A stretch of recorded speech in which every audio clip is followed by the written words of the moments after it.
7 falanges que atuariam no Brasil, episódio 5. Galera, vamos ao 5º episódio da nossa série. Se você não assistiu aos outros episódios, entra aqui no meu perfil no TikTok ou aqui no meu canal no YouTube e assiste, estão todos disponíveis aqui pra você. Como esta série possui várias conexões narrativas, é importante que você assista aos outros, então se você não assistiu ainda, assiste e depois volta neste aqui. Neste episódio vamos falar sobre a Falange das Matas e no seu papel numa provável guerra por recursos que poderia assolar o nosso país. Se você gostou do tema, já deixa o seu like e compartilha esse vídeo que ajuda demais o meu trabalho aqui no perfil. Antes de entrar no assunto principal, eu vou trazer uma pequena análise geopolítica sobre alguns eventos que já estão acontecendo aqui no nosso país, e lá na frente eu explico a conexão deles com o tema principal do vídeo, que é a Falange das Matas. Bom, vamos começar pela linha de raciocínio principal aqui.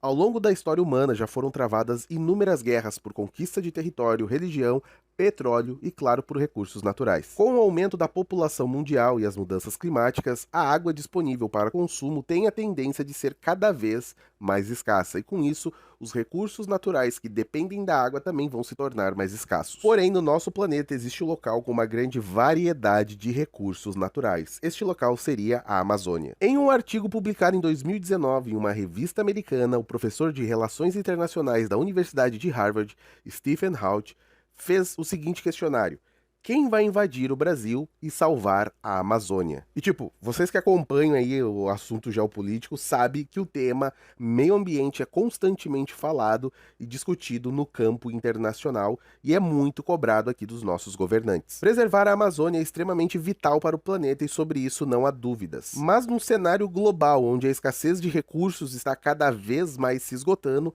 naturalmente vão aparecer interessados, né, vamos colocar entre aspas, em cuidar, vamos colocar entre aspas também, dos nossos recursos. E a parte mais irônica disso tudo é que países que historicamente acabaram com seus próprios recursos naturais querem agora cuidar dos nossos, mas segundo eles, é pelo bem da fauna, da flora, da biodiversidade e dos índios. E antes da gente continuar esse episódio, eu quero que vocês prestem atenção nestes 2 trechinhos dessas entrevistas que eu vou lançar a seguir. São bem curtinhos, mas explicam bem o que eu falei anteriormente, olha só. Acontece isso, e eles fazem sistematicamente uma campanha para que a gente não fale na regulamentação da mineração na Amazônia, porque eles dizem que querem proteger as populações indígenas. Mas o contrabando está presente. Exatamente. Eles não querem que entrem oficiais do Exército Brasileiro em áreas demarcadas, porque eles dizem que eles pleiteiam um grau de soberania que seria inclusive um contrassenso ao próprio cabedal jurídico brasileiro, a própria unidade da federação. O ex-ministro Aldo, ele disse isso em mais de uma oportunidade. Oficiais do Exército Brasileiro, ele era deputado, não foram autorizados a ingressar em determinadas áreas porque eram áreas indígenas. Quem estava lá dizendo para eles que eles não podiam entrar era um representante de ONGs estrangeiras. Quando eu comandava a Amazônia, nós estávamos numa operação lá na Cabeça do Cachorro, na área Yanomami. Me ligou um comandante do batalhão para me contar que tinha encontrado o rei da Noruega na aldeia de Mimi, dentro da área Yanomami. Eu pensei, você bateu a cabeça, né? Deve estar meio lento. Não, já, tá aqui o rei da Noruega. Aí fui verificar, estava realmente, o rei da Noruega estava lá. Eu tinha feito um acordo sigiloso, o Ministério da Justiça, a FUNAI e o Ministério das Relações Exteriores. Enfim, então há um déficit de soberania. Nós temos que interpretar essas coisas assim. O Brasil tem hoje 70% das florestas urinárias preservadas. A Europa tem 0,3% de floresta preservada. Então nenhum país europeu tem autoridade para querer nos ensinar em como tratar do nosso meio ambiente. Bom, eu acho que você entendeu que tem uma galerinha interessada no que é nosso. E que existem 2 formas desse pessoal conseguir essa paradinha aí que eles tanto querem. Uma delas é invadindo o nosso país numa eventual guerra, ou através de acordos sigilosos para a extração desses recursos com os nossos governantes. O que, como explicou o general ali no vídeo, já vem acontecendo há um certo tempo. Bom, agora vamos à parte espiritual da parada. Vamos falar sobre a Falange das Matas. Para começar do início, a Falange das Matas é uma falange atuante dentro da linha da mão direita. Quando falamos de Falange das Matas, falamos de grupos de espíritos ligados à natureza, ligados à preservação de recursos, dos animais, etc e tal. E espiritualmente falando, eles são a falange que estão em conexão e cuidado constante com a saúde do nosso planeta, vamos colocar assim. Ao redor do mundo, a Falange das Matas tem as suas ramificações. Então, qualquer falange espiritual que trabalhe com cuidados relacionados ao planeta, inevitavelmente serão trabalhadores desta falange. Em suas tradições, os membros das Falanges das Matas são guerreiros e sabem lidar com a alta magia elementar, especialmente dentro do campo das curas. E seu principal ponto de ancoragem seriam as florestas, as matas, cachoeiras, enfim. Falar das Falanges das Matas dentro de um contexto brasileiro é falar também da linha dos caboclos que atuam na Umbanda. Assim como no vídeo anterior que eu falei do aumento de médiuns relacionados à Falange dos Caveiras, o mesmo acontece com a Falange das Matas, especialmente dentro do cenário brasileiro. Mas assim, eu não vou entrar na questão de história e fundamento dos caboclos, até porque são vários. Os caboclos também trazem muito desse sentimento de força, resistência, sobrevivência, resiliência às intervenções do homem branco, todo aquele lance de superação, entenderam? E de todas as falanges que eu abordei até aqui, a Falange das Matas é os que mais trabalham a questão da ancestralidade, trabalham e respeitam essa questão. Podemos dizer que no plano astral eles atuam em 3 frentes. Na primeira linha de ataque, eles atuam nos resgates aos umbrais,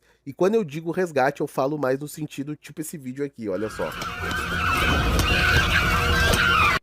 Meu parceiro, essa falange no astral já chega na base da flechada. Mas brincadeiras à parte, eles são responsáveis por afastar grupos de espíritos obsessores que escravizam outros grupos de espíritos nos umbrais. Na segunda linha de frente desta falange, nós temos aqueles que fazem o acoplamento áurico com médiums aqui no nosso plano. São os que cuidam ali mais daquela parte ancestral e tal. E na terceira linha de ataque nós temos os espíritos que realizam curas em encarnados e desencarnados. Aqui estão os membros das Falanges das Matas, que lidam mais com a questão da magia, tipo espíritos curandeiros e tal. A Falange das Matas possui alianças diplomáticas com outras falanges espirituais, como por exemplo a Falange dos Amparadores da Luz. Por isso que às vezes é comum em projeção astral a gente ver caboclos trabalhando, sei lá, com pretos velhos, entenderam? Outra relação forte por parte da Falange das Matas seria com a Falange dos Caveiras, pois a Falange dos Caveiras também possui guerreiros e muitas vezes seria necessário a união destes dois grupos para combater grupos de falanges mais volumosos e numerosos. Explicando melhor, às vezes os Caveiras atuam afastando um grupo de espíritos obsessores de um determinado local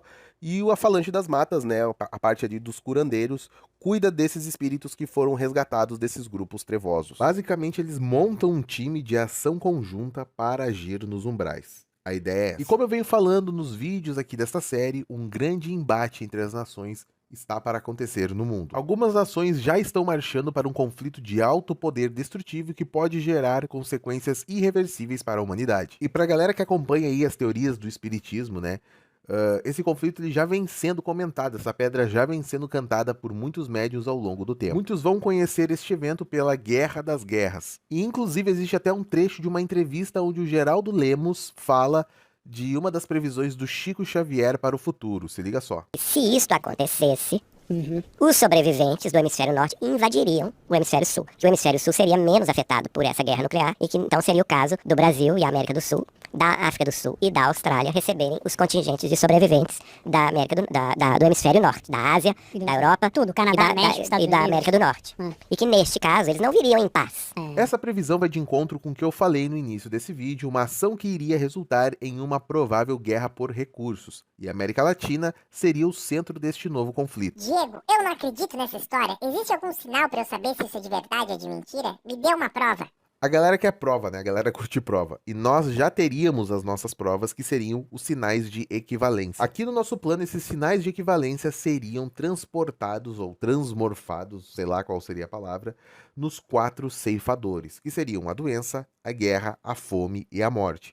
Pela doença a gente já passou, ou seja, o primeiro ceifador. Estamos caminhando para o segundo ceifador, a guerra, e acredita-se que na sequência virá a fome e, por fim, a morte. Óbvio que tudo que está acontecendo no mundo não significa que precise ter um contexto espiritual, lembrando que aqui na página eu abordo questões sobre este ponto de vista, você não é obrigado a concordar. Mas dentro ali da turma que acompanha a parte espiritual, esse lance dos ceifadores está sendo muito discutido e, de fato, coincidências estão acontecendo, então, né. Agora, qual a relação da Falange das Matas e da Falange dos Caveiras com tudo isso que está acontecendo no Brasil e no mundo? Como eu falei no vídeo anterior, o cerne central da Falange dos Caveiras é justamente a questão do desencarne. Eles operam muito nessa parte, na questão da passagem. Então, toda a morte que aconteceu ali com o vírus, toda a morte que está acontecendo com a guerra e que pode escalar para um nível ainda maior, toda essa passagem dessas almas desencarnadas precisam ser feitas e será feita pela Falange dos Caveiras. Ou seja, eles vão ter muito trabalho. E no caso da Falange das Matas, são grupos que precisam cuidar de um planeta fragilizado, um planeta destruído e em risco com sua própria natureza. A América do Sul possui muitos recursos naturais, recursos esses que podem acabar se tornando pivô de algum tipo de conflito. Então, para esta nova fase que o nosso mundo pode estar entrando, as falanges ligadas à natureza, no caso a Falange das Matas, vão ser primordiais para cuidar da saúde do planeta. Então vocês podem apostar que o plano astral já está se preparando e se movimentando para algo. Porém, existiria uma nova falange que seria responsável por também cuidar do nosso planeta e, por consequência, levar a união para um povo tão desunido. Essa falange seria conhecida como Falange da Alcateia e nós vamos falar sobre ela no último episódio dessa série. E se você tá ansioso pelo próximo episódio, digita aí nos comentários #Alcateia. Eu aguardo vocês no próximo capítulo, a gente se vê lá. Tchau!